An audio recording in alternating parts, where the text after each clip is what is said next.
guys, it is Amanda and it is week 2, and this week we are talking all about self-talk. And self-talk is huge, huge, huge, huge, and there's so much to say. So I'm going to break this into 3 videos, and I'm going to really, really encourage you to remember our foundation. And our foundation is that you are loved and that you are learning to receive love so that it can transform your life and it can overflow into the lives of your children, your husband, your family, your friends, your community, and the world. And I want to say that I am so proud of you. I'm so proud of you for getting this far. I'm so proud of you for what you have done today and what you haven't done today. I'm so proud of you for showing up. I'm so proud of you for, even though it's been so hard and you have had so many struggles, that you are not giving up and that you are believing there is more for yourself. And that is hard work, and I want to encourage you to keep on going. So today we're going to be talking about a huge issue. And a lot of our self-talk, well, all of our self-talk comes from our identity. And I'm going to talk a little bit about what we are lining up with in our identity, okay? So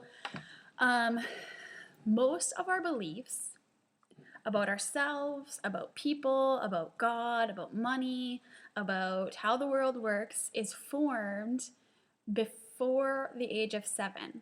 And so we have this blueprint that was formed about all of our beliefs about life and about everything before the age of 7. And we call it the blueprint, okay? And it's just like a series of your experiences, what people told you, how your parents talked, how your parents treated you, how your parents raised you, what you saw on social media, what you've seen other people do. All these messages, all these experiences, they create this blueprint in our lives, in our little hearts when we're little girls. And after the age of 7, what we do is we spend the rest of our lives looking for evidence that this is true, that what we're believing is true. And a lot of times we're also living from this place and trying to satisfy our inner need. And our deepest inner need is to know that we are cherished and we are delighted in and that we are loved. And so we're viewing this life, our life, from experiences that we've been through as little girls, and trying to earn our love from this blueprint, this framework that we have formed when we are little girls. And when we don't have awareness of this, it causes havoc. And for me, it caused anxiety, it caused panic attacks, it caused depression, it caused my self-esteem, and because I was believing everything that I thought in my head, and believing that I had to earn my worth, and that I had to earn the right to be happy, I had to earn the right to earn everything, without ever taking a second to challenge any of the thoughts in my mind or to really challenge my core beliefs about myself. So let's go back to this blueprint, okay? Most of us girls in our society, in our culture, are told 2 things. 2 things. The first one is that your worth and who you are, you're only worthy if other people think that if you please them by how they look, by how you look, okay? So your worth comes from how you look and what other people's opinions of how you look is. So are you pleasing people by how you dress? Are you pleasing people by how you behave? Are you pleasing people by how you use your body? Like all of these things. That's where we get our worth from, one place.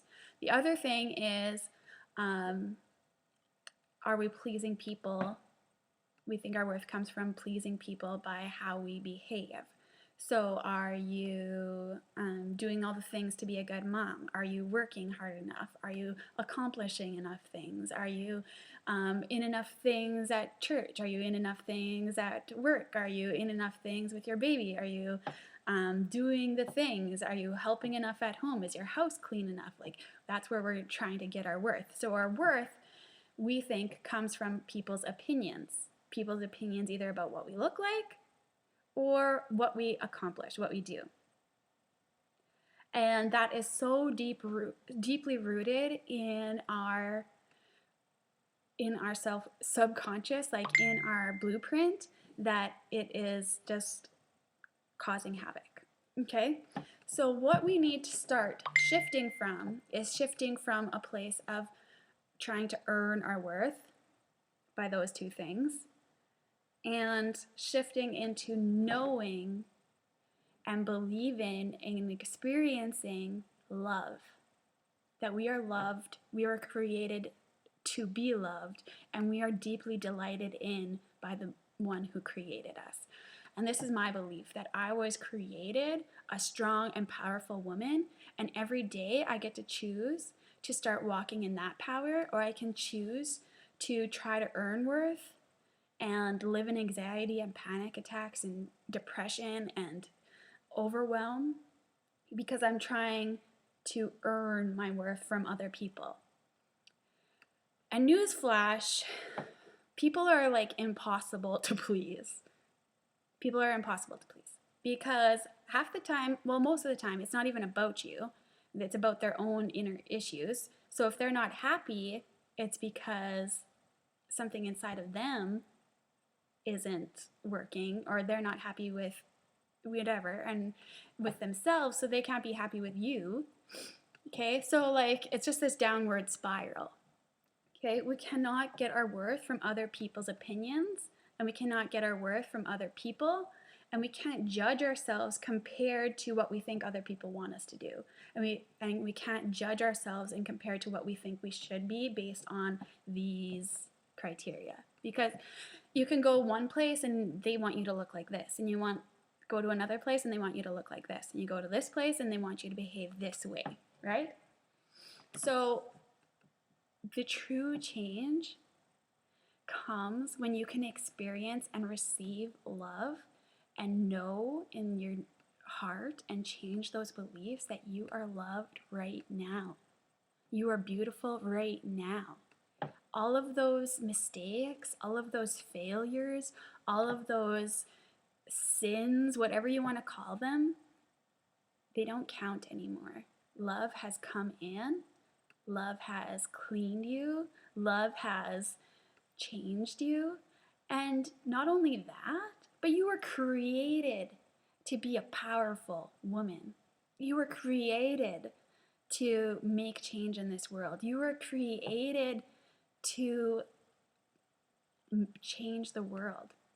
And that sounds kind of cliche, but it's true. Whatever, like, you were put on this earth for something that only you can do.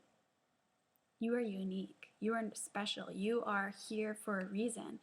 And we really need to start receiving love and knowing how powerful we are and how powerful we are created, so that we can start changing that framework that we've been believing for so long.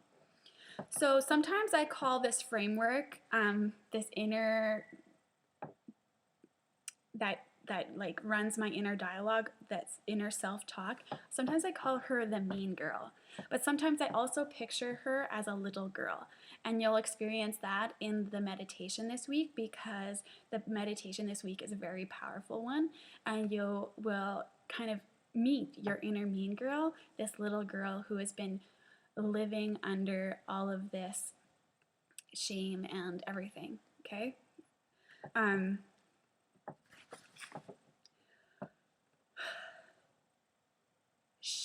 This little inner mean girl, is trying desperately to keep you safe and protect you from more hurt and pain, because a lot of that framework and beliefs about the world comes from hurt and lies that we have been told since we were little girls. And she is hanging on desperately to her wounds and afraid of being hurt more. And I wasn't aware of this inner self-talk for many years. Like I said, I simply believed everything that she yelled at me in my head. I wasn't doing things good enough to be loved.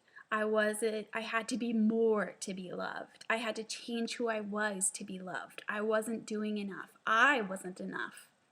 Me at my core wasn't enough.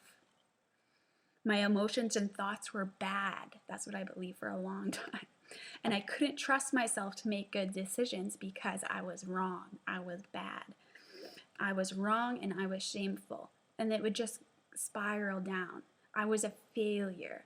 I wasn't good enough. I wasn't doing good enough.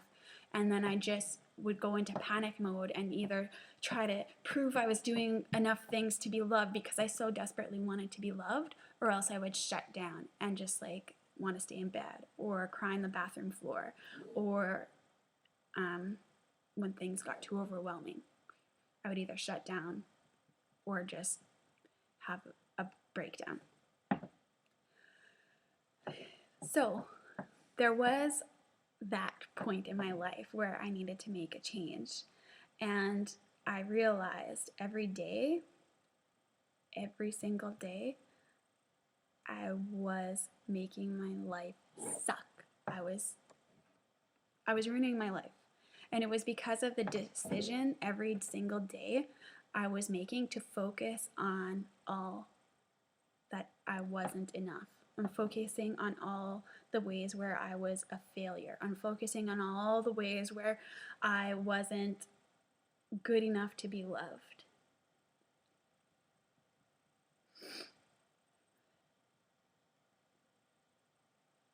And I know for a lot of you, that's where you are maybe right now. And I want you to know that it's a really hard place to be in. And you feel alone, and you feel stuck, and you feel hopeless. May I remember what it feels like to be there.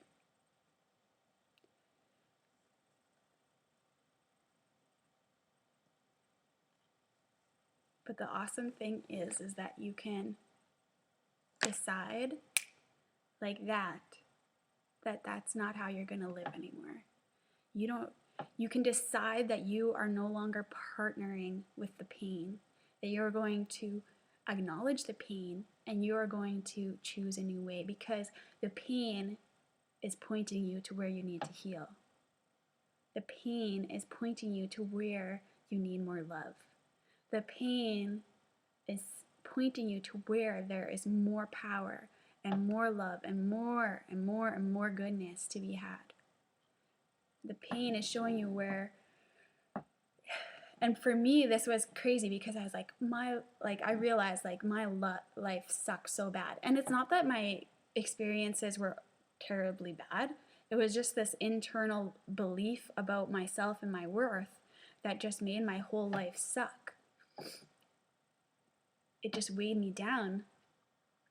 And I realized if I had that power to create such a terrible experience for myself, I also had the power to make it a beautiful, amazing experience for myself. We have the power. We can choose every single day. So there was a beautiful release, and self-acceptance came when I understood that these things weren't true. None of those lies that I had been telling myself were true. They were simply lies I had been told over and over and over and over again, and I had accepted, and then I told myself over and over and over and again.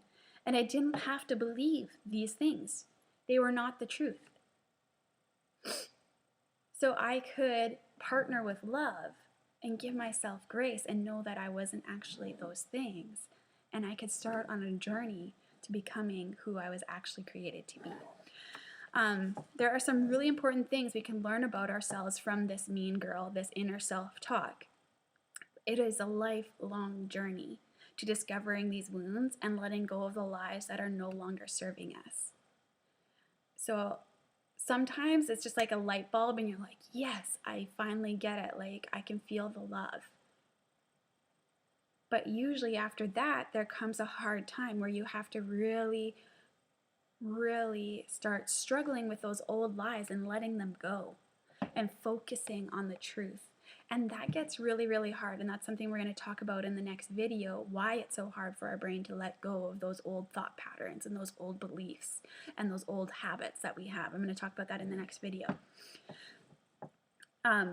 It is a lifelong journey to discovering those wounds, discovering those lies, and letting go of them so that we can move past them, so that we can live a life full of love and abundance. This takes courage.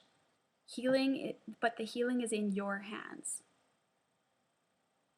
Okay? You get to decide what you want to open up and allow love to help heal. Are you going to live as a victim to your anxiety like I did for a long time? To your guilt, to your shame, to your panic attacks, to your overwhelm? Because they only have the power that you give them, that you allow into your life. You have the choice. So learning to live from a place of compassion and love for that little girl who's living from that framework that was formed at 7 years old is huge. And thanking her for protecting you, thanking you for getting to where you are now, and now saying she is safe, she is loved, and you're going to help her heal and grow and live a strong life. It's important to befriend her and to remove the judgment from yourself and from the way you have been living, because you are loved now. You don't need to live in judgment anymore. At first, this may feel scary. This is going to feel very uncomfortable too at times. Sometimes her voice may seem so loud in your head because she is demanding that you go back to your old ways, because it's unfamiliar, it's scary, it's not what you've been doing, and she wants to go back. But you are safe to turn the volume down on that inner mean girl and just say, it's okay. Journaling is a huge, huge thing for you right now. I encourage you to journal it out. Journal out what your inner mean girl is saying, and then journal what love says. Write it in a note in your phone if you want, if you don't want to write it in a book. Write it in a post in our group. Go live in the group and share if you would rather talk. Do what you got to do. I'm so proud of you. This is hard, hard work. Please post in the group if you have any questions about this. And the next video, we will talk about our brains and neuroplasticity. Love you guys.